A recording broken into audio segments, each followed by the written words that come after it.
Prelims booster series में आप सभी का स्वागत है। आज हम जो टॉपिक भी डिस्कस करेंगे वो हिस्ट्री में 2 टॉपिक हैं। इसके साथ में साइंस के हम लोग में हमने 3 टॉपिक लिए हुए हैं। 3 क्या हम 2 मान सकते हैं और पॉलिटी में हमने 1 टॉपिक लिया हुआ है। इसके साथ में ज्योग्राफी में भी 2 टॉपिक पे डिस्कशन किया गया है। आइए स्टार्ट करते हैं। हिस्ट्री में जो पहला टॉपिक है वो है कृष्णदेवराय के जो अष्टदिग्गज थे उनके बारे में डिस्कशन है। इसमें जो अष्टदिग्गज थे उनके बारे में कौन-कौन से नाम थे और क्या-क्या थे उनके बारे में बताया गया है। पहले जो थे अल्लसानी पेदन्ना थे, दूसरे नंदी तिम्मन थे, तीसरे अगर देखें तो वो भट्टू मूर्ति और चौथे मादय्या गरी मल्लन पुद पलक्कू थे, पांचवे अच्चल राजू रामचंद्र और छठे पिंगली सुरन, सातवें धुरजति धुरजाट और आठवें थे तेनालीराम कृष्ण। ये इनको आपने खूब सुना होगा, अक्सर सुना होगा। तो नाम थोड़ा कठिन है याद करने में, लेकिन 2-4 बार पढ़ेंगे तो रिपीट हो जाएंगे। अगला जो है ये काफी इंपॉर्टेंट है कि जो शिवाजी थे उनके जो अष्ट प्रधान थे उनके बारे में बात की गई है। देखिए शिवाजी का जो अष्ट प्रधान थे ये मंत्री थे जिनके पास कोई ना कोई मंत्रालय हुआ करता था, जिसमें सबसे प्रमुख पेशवा हुआ करते थे। पेशवा जो थे वो मुख्य अ, मंत्री थे, मतलब इन सब जितने भी मंत्री थे मुख्य मंत्री थे, मेन थे, प्रधानमंत्री को कहा जाता था मुख्य मंत्री थे और राजा के मुख्य सलाहकार को माना जाता था, मुख्य सलाहकार थे ये। ठीक है, मुख्य सलाहकार रूप में माना जाता था। इसके साथ में आप देखेंगे उसके बाद अमात्य आता है। अमात्य कौन थे? ये वित्त मंत्री थे। अमात्य वित्त मंत्री थे, यहाँ पर ये वित्त मंत्री थे।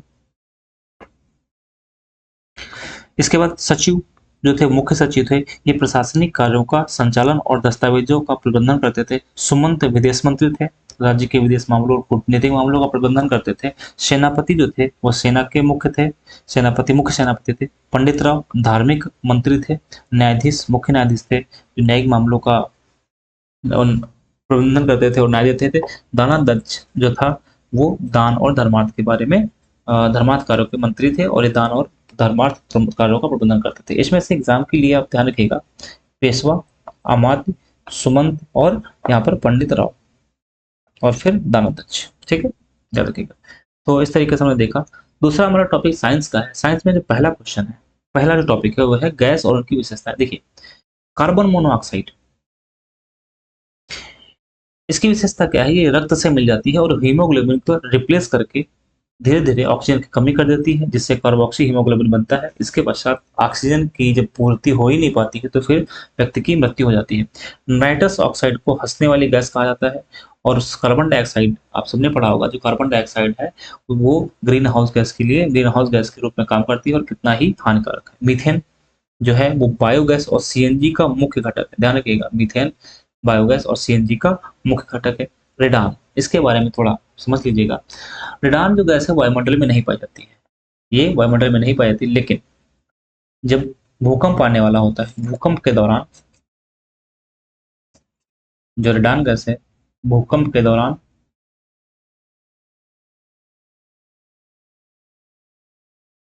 भूकंप के दौरान वायुमंडल में हो जाती है, भूकंप के दौरान वायुमंडल में पाई जाती है।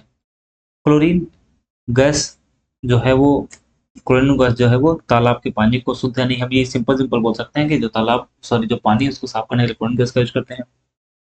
इसके बाद ब्यूटेन, ब्यूटेन एलपीजी का मुख्य घटक यहाँ पर कौन है? ब्यूटेन एलपीजी का मुख्य घटक है। ठीक है, अब अगर हम बात करें कि जो ईंधन गैस है, देखिए सीएनजी जो ईंधन ईंधन गैस है उनके प्रमुख घटक कौन कौन से हैं? सीएनजी का जो मुख्य घटक है वो कौन सा है? वो है मीथेन।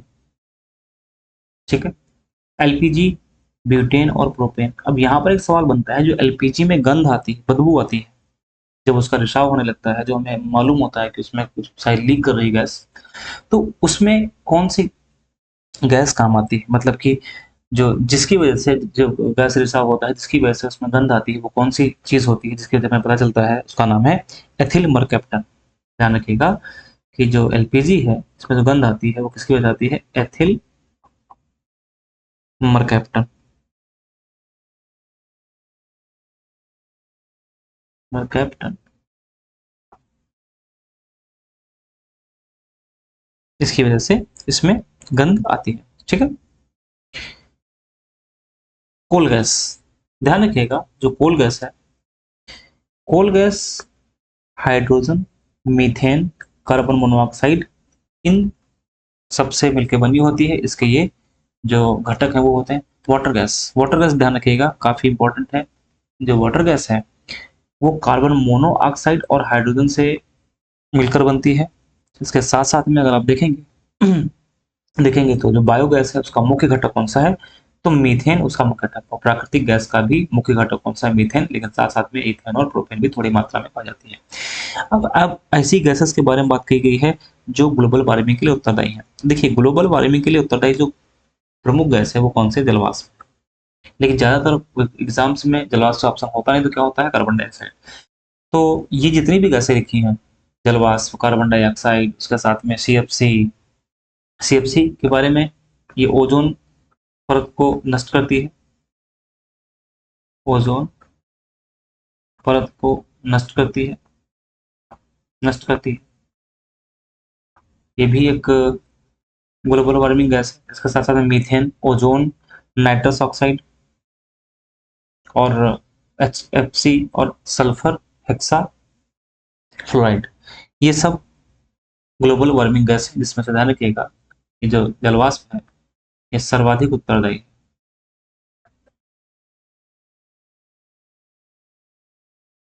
सर्वाधिक उत्तरदायी गैस है किसके लिए, ग्लोबल वार्मिंग के लिए। इसमें तीन टॉपिक हम लोगों ने देख लिए, बहुत इंपॉर्टेंट है। आप देखेंगे कोई ना कोई इसमें से एक एग्जाम में आपको जरूर मिल जाएगा। इसके बाद हम लोग बात करते हैं पॉलिटी के। पॉलिटी में जो टॉपिक हमने आज लिया है वो है मौलिक कर्तव्यों के बारे में, फंडामेंटल ड्यूटीज के बारे में। तो पहले ना हम इसके बारे में समझ लेते हैं कि फंडामेंटल ड्यूटीज में कुछ चीजें जो कि एग्जाम के लिए इंपॉर्टेंट है। पहली बात ये है कि इसका उल्लेख कहाँ है संविधान में। तो फंडामेंटल जो ड्यूटीज है इनका उल्लेख यानी हम यहाँ पे लिख देते हैं, जो फंडामेंटल ड्यूटीज है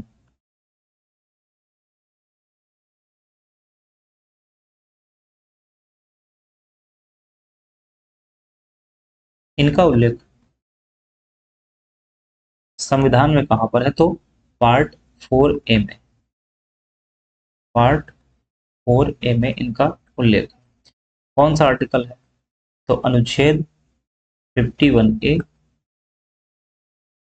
कब जोड़ा गया, क्या ये मूल संविधान में थी, क्या ये मूल संविधान में फंडामेंटल ड्यूटीज थी या बाद में जोड़ी गई? तो मूल संविधान में फंडामेंटल ड्यूटीज नहीं थी, इनको बाद में जोड़ा गया है। और कब जोड़ा गया है, ये जोड़ा गया है 42वां संविधान संशोधन 1976। किसकी सिफारिश पर जोड़ा गया है, तो ये जोड़ा गया है जो स्वर्ण सिंह समिति कमेटी थी उनकी सिफारिश पर इसको जोड़ा गया। सिफारिश किसने किया हुआ है, स्वर्ण सिंह कमेटी, स्वर्ण सिंह समिति की सिफारिश पर इसको जोड़ा गया। ठीक है, कहाँ से प्रेरित है, तो ये यूएसएसआर से प्रेरित है, यूएसएसआर से प्रेरित है। और ये न्यायालय द्वारा प्रवर्तनीय नहीं है, न्यायालय द्वारा प्रवर्तनीय नहीं। कितने हैं फंडामेंटल ड्यूटीज, तो मूल रूप से 10 है, थी, और वर्तमान में 11 है। वर्तमान में कितनी, 11 नहीं, एक कौन सी जोड़ी गई, तो 86 कॉन्स्टिट्यूशन अमेंडमेंट, 66वां संविधान संशोधन अधिनियम 2000 जो 2 था उसमें जोड़ा गया।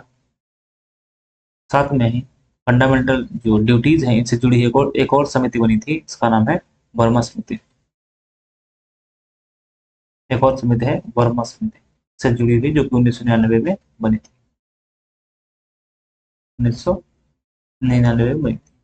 ठीक है, तो इतना एग्जाम के लिए इंपॉर्टेंट है। अब हम देखते हैं कौन कौन से हमारे फंडामेंटल ड्यूटीज हैं। देखिए इनको याद रखने के लिए आपको एक बात समझनी पड़ेगी। जो पहला फंडामेंटल ड्यूटी है, उस फंडामेंटल ड्यूटी में क्या कहा गया है कि अच्छा ये किसके लिए है, तो ये भारत के नागरिकों के लिए है। यहाँ पर भी लिख लेते हैं किसके लिए है, तो नागरिकों के लिए है, कि नागरिक का कर्तव्य होगा नागरिकों के लिए। तो नागरिकों का कर्तव्य क्या है कि वो संविधान का पालन करें, उनके आदर्शों, संस्थाओं, राष्ट्रध्वज, राष्ट्रगान का आदर करें। यहाँ पर राष्ट्रगीत का मेंशन नहीं है, ध्यान रखिएगा, राष्ट्रगीत का उल्लेख नहीं है। दूसरी बात, हमारे संविधान में जो मौलिक कर्तव्य जोड़े गए हैं उसमें चुनाव में वोट देना हमारा कर्तव्य नहीं है, ऐसा इसमें नहीं बोला गया। मतलब वोट देना हमारा जो कर्तव्य नहीं है, मतलब समझिएगा इसको, वोट देना जो मौलिक कर्तव्यों में जितने उल्लेख है 11 है मौलिक कर्तव्य, उनमें कहीं भी नहीं लिखा है कि वोट देना हमारा कर्तव्य है। इसके साथ साथ में अगर आप देखेंगे तो जो हम लोग टैक्स देते हैं उस वो भी हमारा कर्तव्य नहीं है, ऐसा इसमें मेंशन नहीं है। ठीक है, ऐसा इसमें लिखा नहीं है। तो यहाँ पर इसको ध्यान रखना है आपको कि जो पहला है उसमें किसकी बात की गई, तो राष्ट्रगीत की बात बिल्कुल भी नहीं की गई है। तो सिर्फ और सिर्फ किसकी बात की गई है, राष्ट्रगान की बात की गई है कि वहां पर राष्ट्रगान और राष्ट्रध्वज का आदर करेंगे। तो पहले याद रखना है, तो याद रखिएगा कि राष्ट्रगान और राष्ट्रध्वज के आदर की बात इसमें की गई है। ठीक है, इसके बाद दूसरे में आपको ध्यान रखना है कि जो स्वतंत्रता संग्राम के उच्च आदर्शों और संजोए उच्च आदर्शों को संजोए रखना, उनका पालन करना। अब इसमें क्या याद रखना है आपको, देखिए पहले वाले में क्या याद रखना है, तो राष्ट्रध्वज और राष्ट्रीय गान याद रखना है। दूसरे वाले में क्या रखना है, उच्च आदर्श याद रखना है। तीसरे वाले में क्या रखना है, संप्रभुता, एकता और अखंडता। तीनों में से कोई एक याद कर लीजिए कि तीसरे वाले में संप्रभुता, एकता, अखंडता। चौथे वाले में देश की रक्षा करना, और बुलाया जाएगा तो हम देश की सेवा करेंगे। पांचवें में क्या बोला गया, भारत के सभी लोगों में समरसता और समान भ्रातृत्व की भावना। सभी लोगों में क्या करना है, समरसता और समान भ्रातृत्व की भावना का निर्माण, सभ्यता आधारित निर्माण आधारित निर्माण करना, जो धर्म, भाषा और प्रदेश या वर्ग आधारित सभी प्रकार के भेदभाव से पर। ठीक है, छठे में क्या बोला गया है कि संस्कृति, सॉरी छठे में क्या बोला गया है कि ऐसी प्रथाओं का त्याग करना है जो स्त्रियों के सम्मान के विरुद्ध, याद रख लेना। सातवें में क्या बोला गया है कि हमारी जो संस्कृति है, गौरवशाली संस्कृति है, उसके महत्व को समझना और उसका संरक्षण करना, उसका परिरक्षण करना। इसके बाद जो ये है बहुत इंपॉर्टेंट है, ये काफी इंपॉर्टेंट है। पर्यावरण, प्राकृतिक प्राकृतिक पर्यावरण जिसमें वन, झील, नदी और वन्यजीव आते हैं, उनकी रक्षा करना है। वैज्ञानिक दृष्टिकोण और मानववाद ज्ञानार्जन सुधार की भावना का विकास करना है। सार्वजनिक संपत्ति की सुरक्षा करना है। और 6 से 14 साल के बच्चों की आयु के बीच के जो बच्चे हैं उनको शिक्षा उपलब्ध कराना है। यह कर्तव्य बाद में जोड़ा गया। तो इस तरीके से 11 याद कर लीजिएगा, 2-3 बार पढ़ेंगे तो क्लियर हो जाएगा, याद हो जाएगा।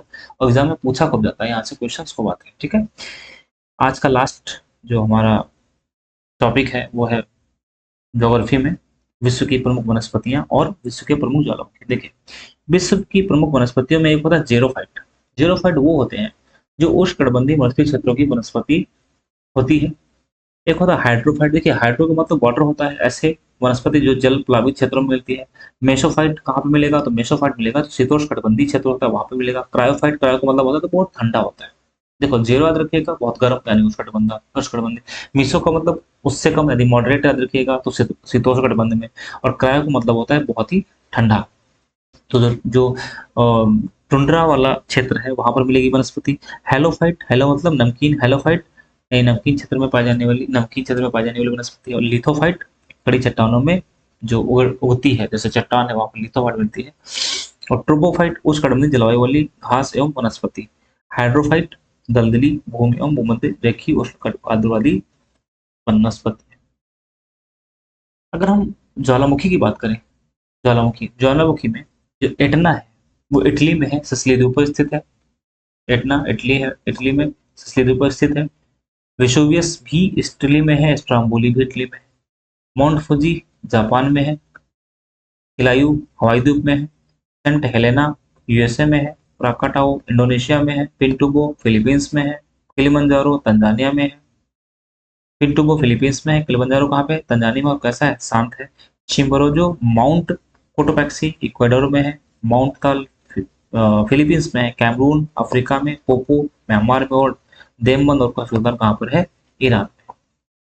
तो ये कुछ इंपॉर्टेंट इंपॉर्टेंट जो ज्वालामुखी थे, वनस्पति थी, उसके बारे में डिस्कशन कर लिया है। कैसा लगा वीडियो जरूर बताइएगा, और हम मिलते हैं अगले वीडियो में। बहुत बहुत धन्यवाद।